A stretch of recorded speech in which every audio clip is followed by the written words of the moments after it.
Hello and welcome. This is a special edition of Lutherans Alive.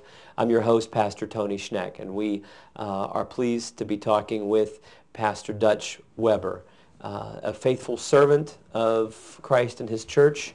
For 61 years, Pastor Dutch answered the call when Jesus said, "Feed my sheep, tend my lambs," and he is sharing some of the things that he has learned over that time, which are meant to benefit us younger pastors and servants in the church.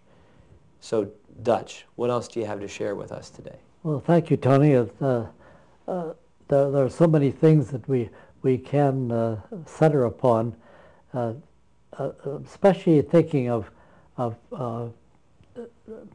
beginning to get the point of our preaching and ministry.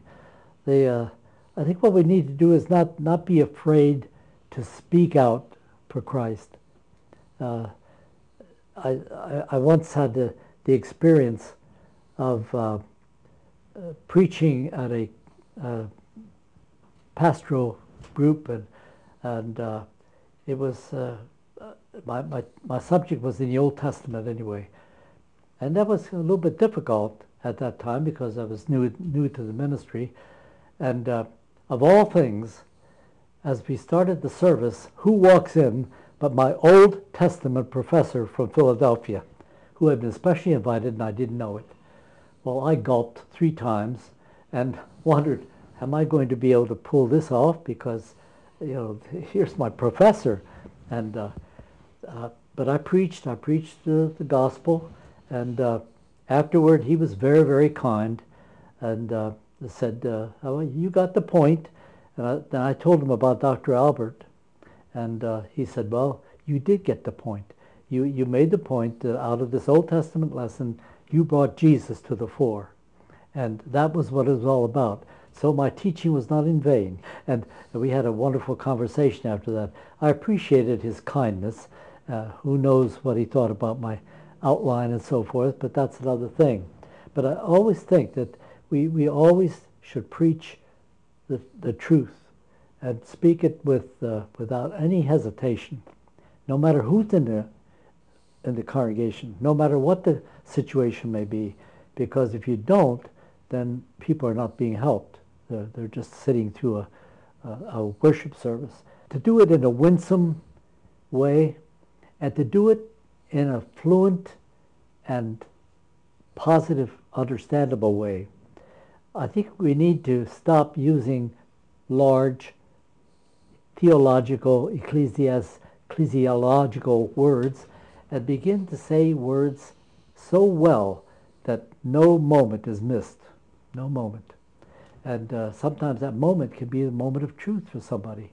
So that's one thing I would say to a young pastor, if you're preaching, put it into context in such a way that people will understand every word you say and not have to wonder what it was about and miss the point.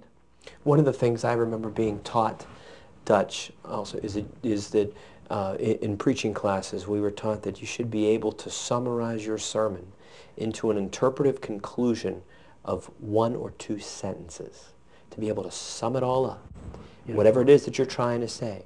And you're absolutely right. It better say something about Jesus. Better say something about the cross and the empty tomb, the death and resurrection. It's got to include the gospel. That's wonderful. That's good. I learned that lesson in seminary. Dr. Paul Ho was president of the seminary when I was there back in the 40s. And one evening we had a dinner. And once a month we would have dinner. All the students would be together. And he got up just before we ate.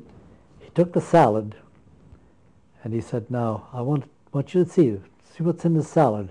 And he took every section of the salad and made a point about it so clear that we didn't even want to eat ours because it was so important. But he was able to take the nitty-gritty of something and make it mean something. And isn't that the way Jesus preached? Yeah, he just took things like stones or bread or whatever it was and made an eternal point out of it. And I think we need to do that.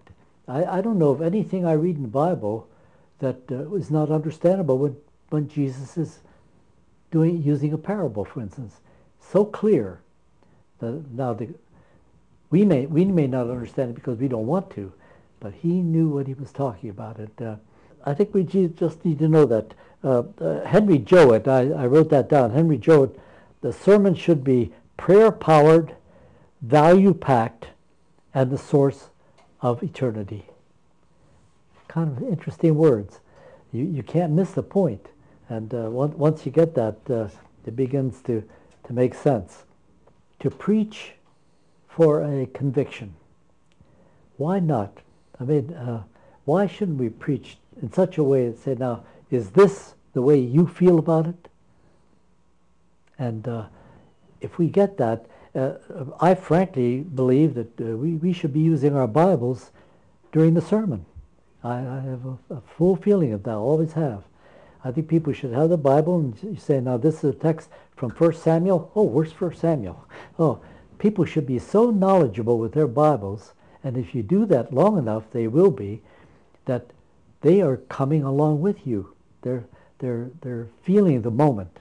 And I just feel that that's something that could be done. We probably don't do it in the Lutheran Church so much because it's not a habit, but I believe it's something we should be doing.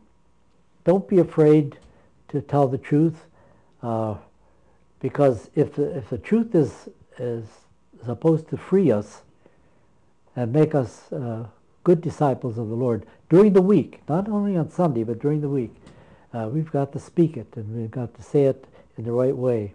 As I said before, don't worry about numbers. It doesn't matter how many people are out there, whether 10 people or 1,000 people. It's the same story that we tell.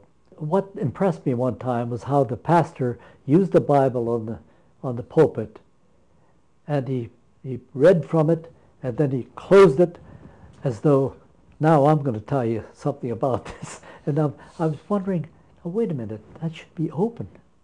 That should be an open book, not a closed book. But the closing at that moment at least seemed to say, well, now I've given God his due, now listen to me. And I think that is wrong, or at least it can be wrong. And I think one of the bits of advice I would give is let it come out of that word, and let you be involved, because we are not separated from the truth. We're giving, as I say, giving advice sometimes is a very daunting thing, but on the other hand, we are also involved in this, and it's all of us who are sinners coming to the foot of the cross and being forgiven. What a wonderful picture for Lent, especially, that could be. So I would say that's where the sermon should start and stop. Yeah, one of the prayers that I sometimes pray silently to myself on, even like on a Sunday morning before I get up there, is to say, in so many words, Lord, don't let me mess this up. Help me to get out of the way so that you speak through me. Don't let anything come out of my mouth that isn't from you. It's not about me. It's about you. These people need a good word from you, Lord. Wonderful. And don't let me get in the way. Let your word be spoken. And that's it. And that's the whole dynamic of preaching. And the delivery and so forth, that's something else. But the dynamic is the power of the Spirit moving through you. And so you've had the same experience as the people there. Not any different. And I liked what you said, too, about being real, about being yourself. God can do that through us as we are. God's the one who made us who we are. Right. He is able to use what he's made for his purposes. Yes. So, just let him do it. Something I've had in my file for some time, since August of 2011, it was from Bishop Hansen. And he said, we are the church whose unity is in Jesus, who gathers us around word, water, bread, and wine. And we are the church called to discern together what the death and resurrection of Jesus Christ means to the world. That's good advice we needed. We are a church rolling up our sleeves to get to work in the world. I like that. That was powerful. And we are a church committed to vibrant congregations, both newly planted and long established, who put Jesus at the center. And those 5 points were just beautiful. And I know at that time they meant a lot, and as I read them again, just buoyed up my ministry that I'm continuing now. Just remember the advice that is given to us from our bishop. So I didn't know whether there was any other way I could express myself except that I'm eternally grateful to the Lord for the health that I have at this time and for the opportunities to share the good news. In fact, I don't think it's good news. I think it's the best news. So there you go. Dutch, thanks so much for sharing all that you've shared today. And again, in your years, you've learned very much, and to share it with others is a wonderful thing. And thank you for doing that with us today. Thank you for the opportunity. God's continued blessings. And thank you for being with us on this special edition of Lutherans Alive. From wherever you're watching, we know that there's a Lutheran congregation in your neighborhood or near your neighborhood. So won't you come and worship with us? And won't you come and watch us next time on Lutherans Alive?